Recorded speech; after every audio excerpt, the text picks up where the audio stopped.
kelak. Apalagi itu menimbulkan beban keuangan bagi rakyat. Jelas dikatakan segala beban-beban itu harus diatur dengan undang-undang, atau undang-undang kemudian mendelegasikan kepada peraturan yang lebih rendah. Jadi pungutan seperti itu memang harus dinyatakan resmi.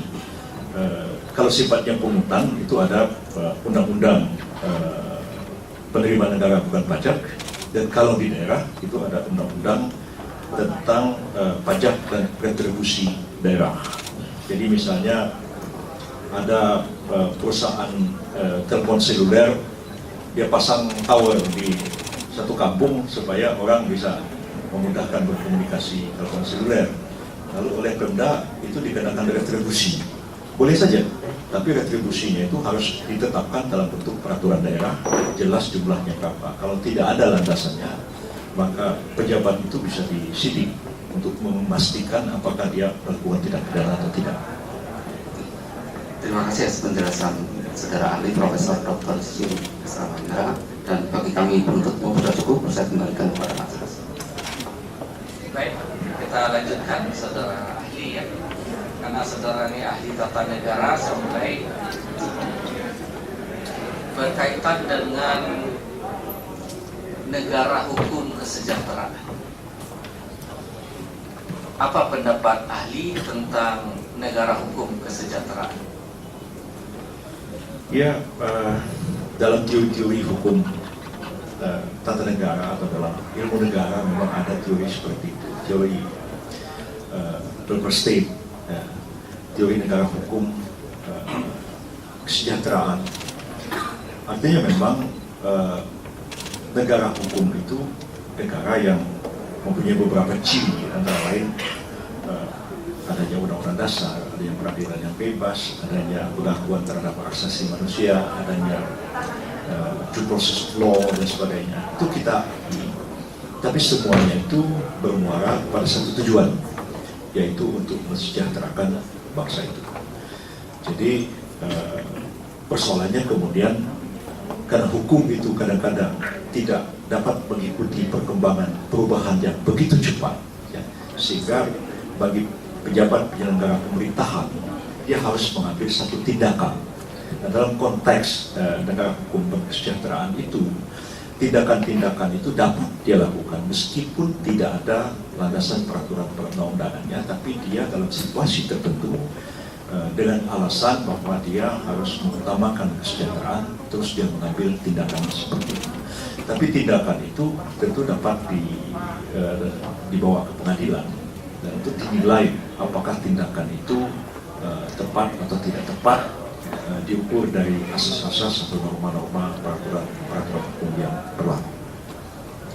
Kemudian berkaitan dengan sistem negara hukum kesejahteraan, dikaitkan dengan tindak pidana korupsi yang kemudian menyebabkan banyaknya uang-uang negara kemudian yang dikorupsi oleh para koruptor. Bagaimana pendapat ahli dalam hal konsep pemiskinan terhadap koruptor berkaitan dengan negara hukum kesejahteraan, berkaitan dengan tujuan negara Republik Indonesia sebagaimana alinea keempat Undang-Undang Dasar 45, kemudian juga pasal 34 daripada Undang-Undang Dasar. Karena akan menyebabkan masyarakat itu kesejahteraannya terganggu, bahkan bisa mungkin miskin dan sebagainya. Silakan. Ya. Saya melihat begini, filosofi bernegara kita itu jelas sekali ada di dalam pembukaan Undang-Undang Dasar. Dan meskipun MPR itu melakukan perubahan terhadap pasal-pasal, tapi sepakat tidak akan merubah filosofi yang ada di dalam pembukaan Undang-Undang Dasar itu. Saya sebenarnya sepaham dengan hal ini. Konsep negara kesejahteraan itu sebenarnya tertuang di dalam pembukaan Undang-Undang Dasar itu. Di situ kita membicarakan tentang nilai-nilai keadilan, nilai-nilai kemanusiaan yang adil dan beradab, dan sebagainya yang ada di dalam pembukaan kita itu.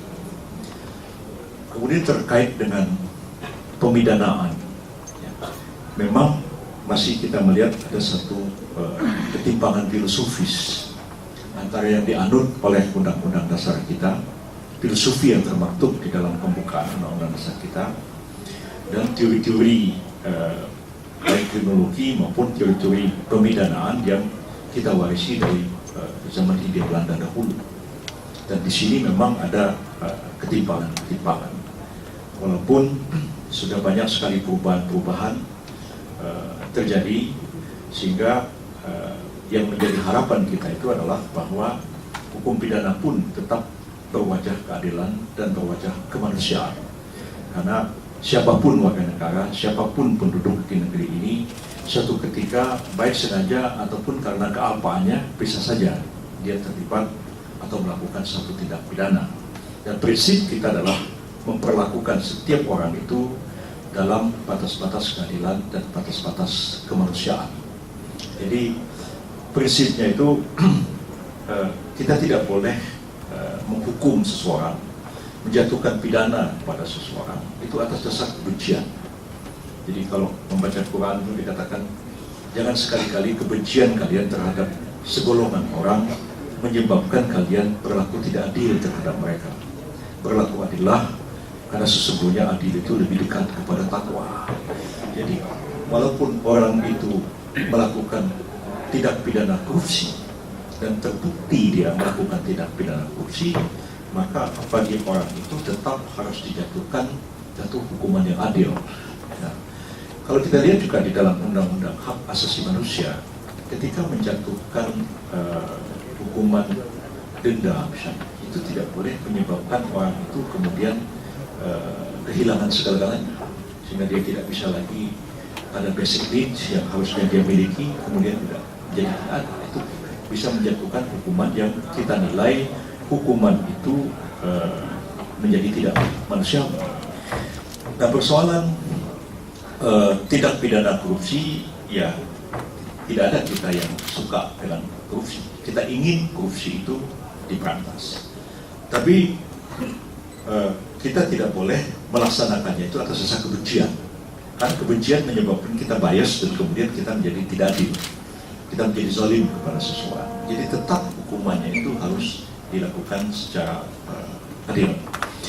Nah, jadi pada pikiran saya bahwa mengatasi persoalan-persoalan seperti ini, dia tidak semata-mata dengan cara kita menerapkan hukum pidana yang keras. Ya. Karena hukuman yang keras itu tidak akan menyelesaikan masalah. Mungkin hal yang jauh lebih penting adalah bagaimana kita membuat sebuah sistem yang baik, yang benar, sistem yang kuat, dan dengan sistem itu kemudian mencegah setiap orang, sehingga dia tidak dapat melakukan korupsi. Jadi katakanlah orang tamat sekolah mengatakan, oh saya mau kerja di bank itu, begitu saya diterima jadi pegawai nanti saya mencuri uangnya dikit-dikit. Tapi begitu dia kerja di bank itu, niatnya untuk mencuri itu tidak bisa terlaksana karena sistem pengawasan bank itu begitu kuatnya.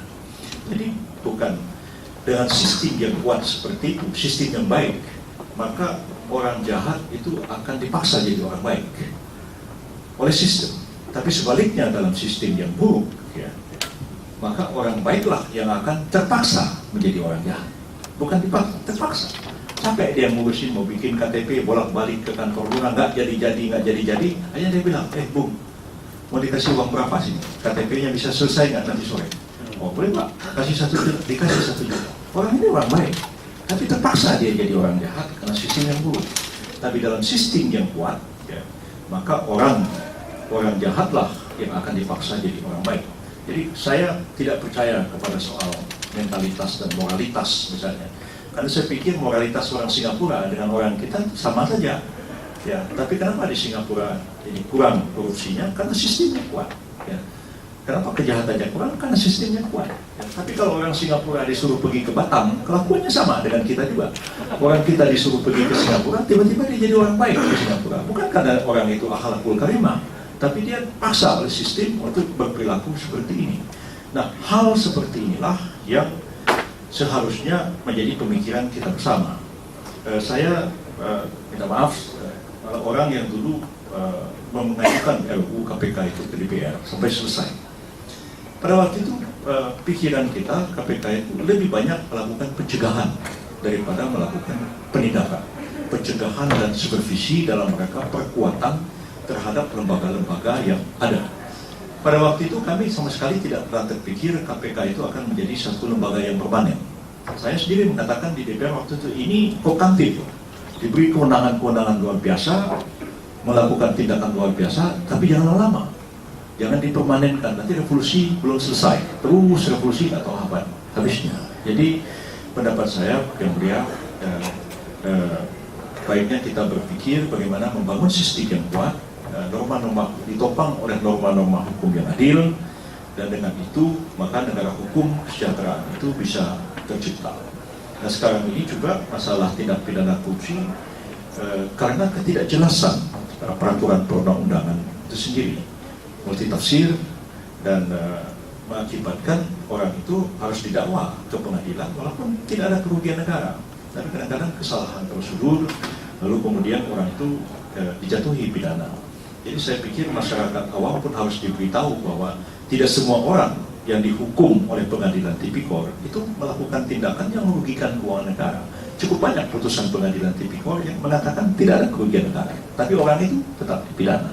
Nah masyarakat sudah salah anggapan, seolah-olah bahwa semua merugikan negara. Ya tidak selalu betul merugikan negara. Jadi faktor korupsi memang bisa menyebabkan kemiskinan negara itu lambat bergerak maju, tapi banyak juga faktor-faktor lain yang turut berpengaruh sehingga dia merupakan satu determinan tunggal yang menyebabkan negara itu tidak bergerak maju dan sejahtera seperti yang kita alami sekarang ini. Demikian pendapat saya, mohon maaf. Baik, tadi ahli juga menyebut bagaimana sistem itu harus naik. Bisa nggak secara nyata ahli memberikan pendapat sistem yang baik itu bagaimana? Begini, kita harus memanfaatkan berbagai kemajuan teknologi. Saya pernah dulu, misalnya pada tahun 1999, kita baru saja menghadapi krisis yang luar biasa besarnya. Pada waktu itu ada kita menandatangani kerjasama dengan World Bank dan IMF. Pak Harto masih diteruskan oleh pemerintah sesudahnya. Dalam keadaan krisis yang begitu luar biasa, maka pikiran-pikiran para ekonom pada waktu itu adalah kita harus segera melakukan pemulihan ekonomi. Dan pemulihan ekonomi itu hanya mungkin terjadi kalau ada investasi. Nah, investasi itu terjadi kalau ada orang membuat perusahaan-perusahaan. Kami pada waktu itu berpikir bahwa sistemnya harus dibenahi. Bagaimana caranya kita membuat itu menjadi mudah, menjadi simpel, dan orang tidak terlalu banyak ketemu orang. Orang ketemu mesin saja, orang ketemu sistem. Karena kalau ketemu orang bisa macam-macam, tapi kalau orang ketemu komputer dia nggak bisa apa-apa. Walaupun kita tahu bahwa sistem juga kadang-kadang bisa diganggu-ganggu juga. Jadi kalau saya ditanya, mana yang lebih Anda utamakan? Orang apa sistem? Saya katakan sistem. Tapi memang sistem harus akan menjadi sangat baik apabila sistem ditopang oleh individu-individu yang baik. Tapi kalau harus memilih salah satu, saya milih sistem, tidak milih orang. Orang bisa ganti-ganti, tapi sistem harus tetap. Dan karena itu, negara ini kalau kita bangun satu sistem yang baik, sistem yang benar, maka segalanya akan menjadi sangat simpel. Pada waktu itu ide yang kami kemukakan adalah tentang akta kelahiran. Jadi setiap bayi yang lahir itu sudah diambil sidik jarinya dan ada database nasional sidik jari di Direktorat Daktiloskopi. Sehingga dari bayi itu sampai kapanpun sidik jari orang tidak akan berubah. Nanti kita tahu ketika umur 17 dia harus keluar KTP. Begitu dia kawin, nanti ada database dia kawin di Kawas. Orang tidak mungkin sudah punya istri di Jakarta terus datang ke Manado ngaku bujangan. Sekarang bisa, ya kawin lagi di sana, dikeluarkan lagi surat nikah sama kawal. Karena sistem tidak ada. Nah, tapi kalau database nasional ada, pada waktu itu muncullah ide tentang single identity number, ya, kemudian muncul KTP elektronik, itu awalnya itu dari ini. Tapi sayang, ide yang baik ini kemudian tidak bisa terlaksana, maka belakangan dituduh korupsi. Lalu ide sistem itu diberangus dan kembali ke sistem manual, punglinya tambah merajalela. Jadi Pak SBY pun suatu ketika mengatakan, ya memang sistem harus kita bangun, dan negara yang bagus itu tidak digantungkan pada orang, digantungkan pada sistem. Kita lihat di Jepang, Perdana Menteri bisa ganti 3 kali setahun, tapi tidak masalah karena sistemnya jalan. Kalau di sini presiden ganti 2-3 kali setahun, bahaya betul negara kita ini. Jadi inilah yang harus kita perhatikan. Saya berpendapat bahwa kalau negara hukum, tekanannya lebih kepada sistem, otoriter yang lebih kepada orang. Jadi saya percaya bahwa sistem kita itu sebenarnya sangat baik, kita bangun sangat baik. Sekarang ini untuk mengatakan orang itu residivis aja kita susah.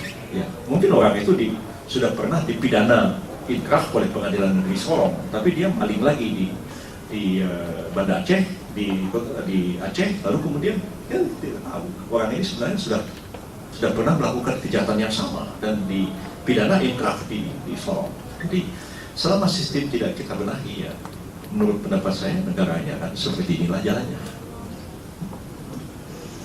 Satu lagi berkaitan dengan tujuan negara Indonesia, yakni untuk mensejahterakan kehidupan bangsa.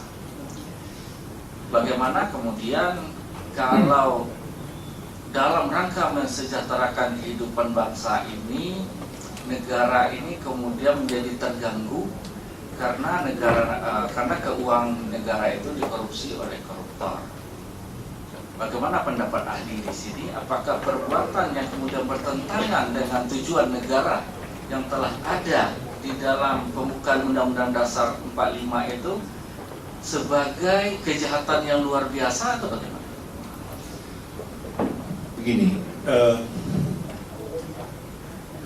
kalau kita lihat misalnya konvensi PBB tentang melawan korupsi, kami salah seorang yang ikut mendraft dan menandatangani konvensi itu di markas PBB di New York pada waktu itu. Sebenarnya tekanannya itu bukan lagi pada pemidanaan, tekanannya itu lebih kepada pengembalian uang negara. Jadi kalau orang itu dihukum berat-berat tapi uang negaranya tidak dikembalikan, ya cuma kita menghukum orang itu aja.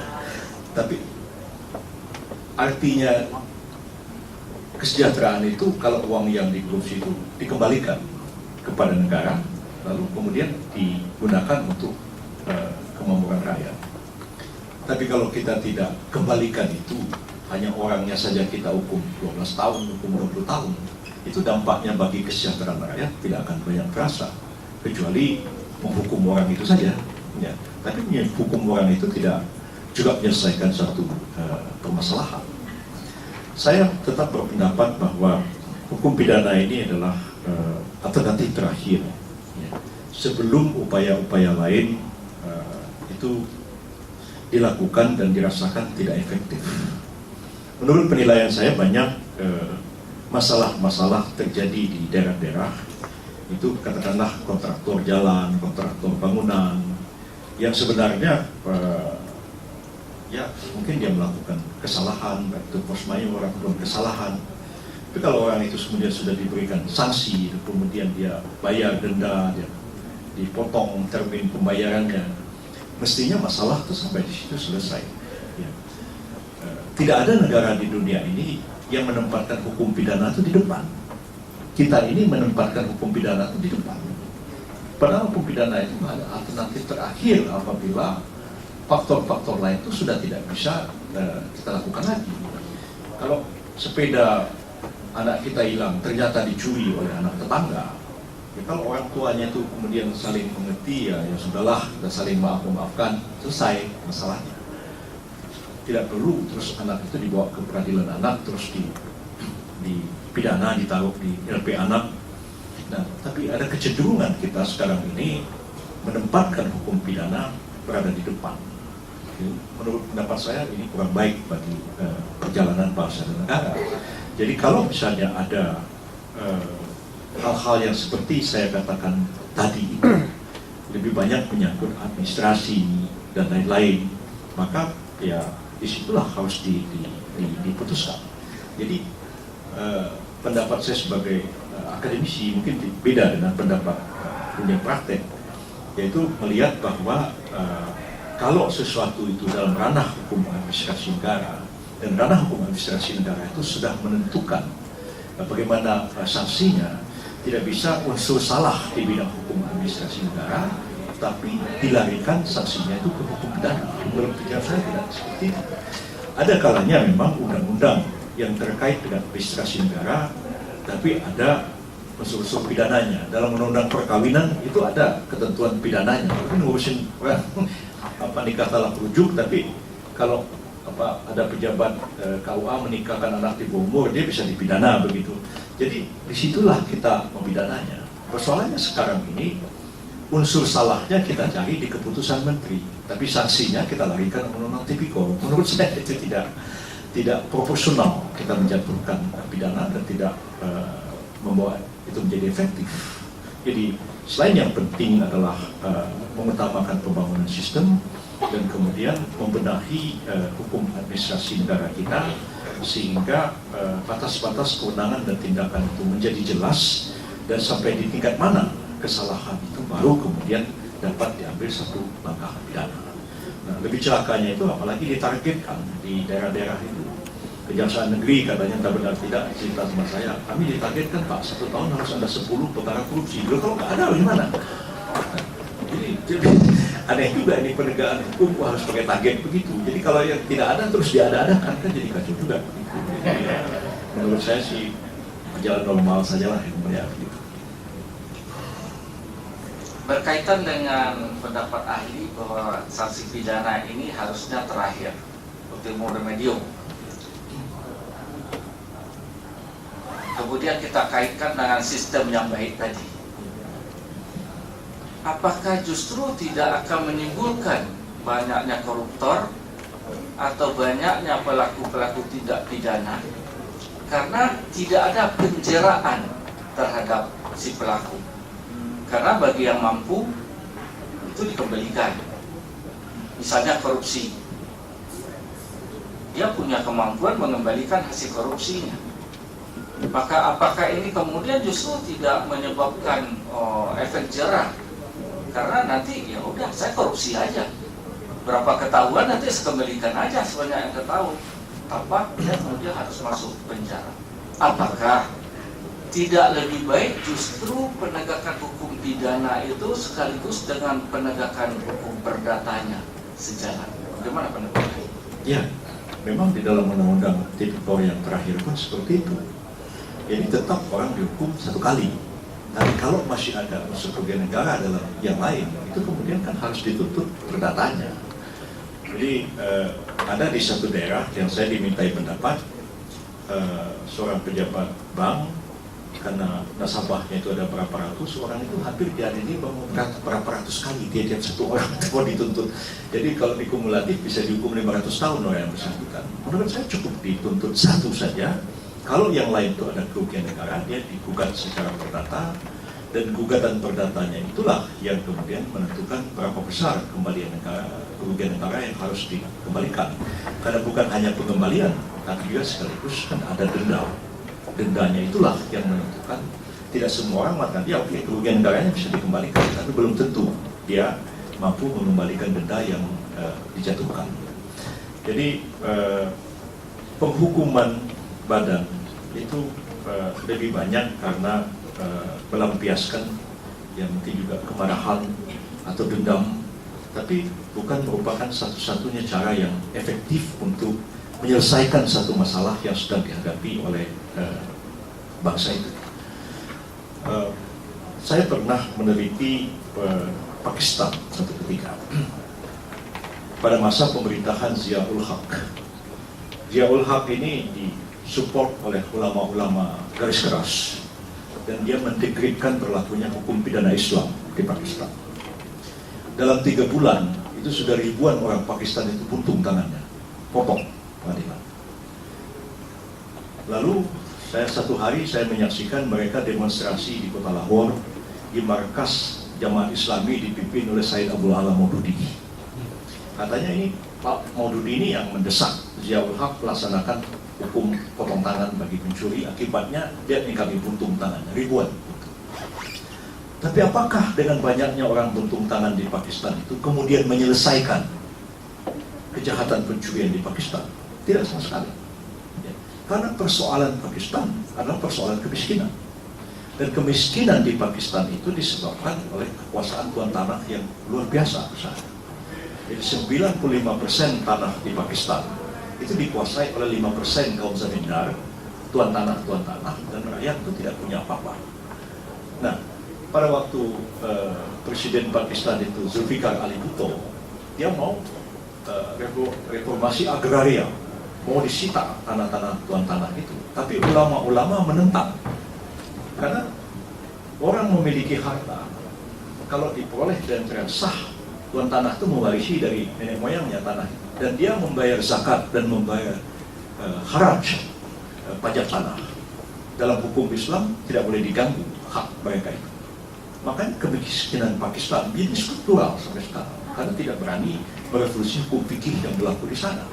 Jadi saya melihat pengalaman yang nyata di Pakistan bahwa dipotong tangan pencuri-pencuri itu tidak menyelesaikan persoalan pencurian di Pakistan, karena persoalannya persoalan kemiskinan.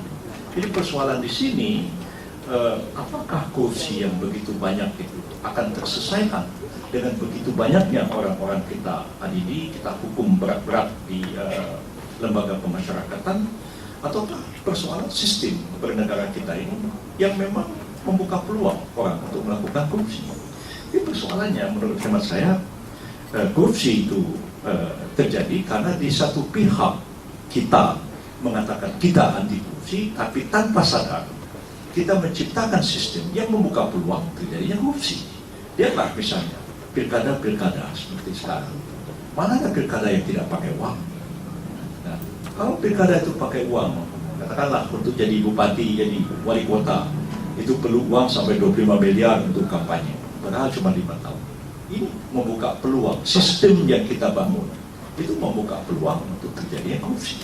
Jadi kita seperti kontradiksi, di satu pihak anti korupsi, di lain pihak buka peluang untuk terjadinya suap menyuap, terjadinya korupsi. Jadi saya pikir memang tugas kita mulia, ada KPK, kita ikut menciptakannya supaya memberantas itu semua. Tapi setelah sekian lama kan kita lihat tidak berkurang juga persoalan korupsi. Jadi di mana letak kesalahannya? Apakah terus kita meningkatkan hukum yang keras, atau kita segera memperbaiki sistem bernegara kita, hukum administrasi kita, sehingga negara ini menjadi lebih baik dan orang tidak bisa mencuri lagi karena sistem yang kuat itu. Jadi kalau saya membaca literatur mutakhir tentang hukum Islam, pengertian bahwa orang dipotong tangannya itu bukan seperti yang dipahami Said Abdul Alam Maududi, tapi sistem diciptakan seolah-olah tangan orang itu sudah dipotong karena tidak bisa mencuri lagi, karena sistemnya sudah begitu kuatnya. Coba aja kita bekerja di Bank Singapura aja dengan bank di Jepang, kita mau tutup nggak bisa karena sistemnya. Jadi tangan kita sudah seperti dipotong oleh sistem itu, bukan secara fisik tangan setiap orang dipotong karena melakukan. Ini interpretasi paling modern tentang hukum Islam yang sekarang patut kita pertimbangkan juga dalam membangun bernegara kita ini yang mulia. Sebentar ini ahli mengatakan bahwa berkaitan misalnya contoh tadi seperti pilkada, ya, artinya mana ada pilkada yang tidak punya uang, ya, atau tidak mempergunakan uang untuk proses. Pertanyaan saya, bagaimana pendapat ahli? Apakah hal itu juga identik atau memang diperlukan juga uang untuk menjadi seorang ketua umum partai? Itu bisa terjadi kalau sistem di dalam partai itu memang tidak kuat. Ya. Jadi pikiran kita sebenarnya, apakah partai itu sistem ataukah partai itu harus mengandalkan figur? Nah, kalau partai itu mengandalkan sistem, dia tidak perlu pakai uang, siapa aja bisa jadi ketua. sistemnya bisa jalan. Tapi dalam masyarakat kita itu, masyarakat masih melihat kepada figur seseorang. Dan figur seseorang itu bisa untuk memenangkan sesuatu, ya bisa menggunakan uang, bisa juga tidak. Mungkin karena pengaruhnya itu luar biasa, daya tariknya kepada pendukungnya, dia bisa terpilih tanpa harus menggunakan uang. Tapi bisa juga dengan cara-cara menggunakan uang itu dalam praktek. Kemudian tadi ahli juga telah sebutkan ada pejabat negara, ada pejabat birokrasi. Ya. Bagaimana? Apakah pejabat negara sama dengan pejabat publik atau berbeda? Pejabat publik itu istilah yang kadang-kadang membuat rancu segalanya. Ya. Sebenarnya semua jabatan, istilah dulu itu jabatan negeri, ya dia pejabat publik. Ya. Tapi kita memang tegas membedakan antara pejabat negara dengan pejabat pemerintahan. Dia jelas beda. Itulah yang disebutkan dalam Undang-Undang 28 tahun 99 tadi. Kalau undang-undang itu tegas mengatakan penyelenggara negara adalah pejabat negara, jadi bukan pejabat pemerintahan. Tapi oleh masyarakat, terutama oleh LSM sering digunakan istilah pejabat publik. Jadi kadang-kadang camat pun dibilang pejabat publik juga, tapi itu bisa dibilang ya istilah sehari-hari lah, bukan istilah yang resmi digunakan di dalam hukum tata negara ataupun hukum administrasi negara. Kalau ketua KPU atau anggota KPU itu masuk pejabat mana? Pejabat negara. Pejabat negara. Ya, karena memang institusi KPU itu disebutkan di dalam Undang-Undang Dasar, dan kemudian proses rekrutmen KPU itu sedemikian rupa, dan itu adalah rekrutmen pejabat negara. Beda dengan LPU di masa yang lalu, dia berada di bawah Departemen Dalam Negeri, itu memang pejabat birokrasi pemerintahan. Kalau ketua umum partai atau pengurus partai, pejabat apa? Dia bukan pejabat negara, bukan juga pejabat pemerintahan. Kalau dalam sistem kita, lain halnya dengan Partai Komunis Cina. Kalau Partai Komunis Cina itu identik antara pengurus partai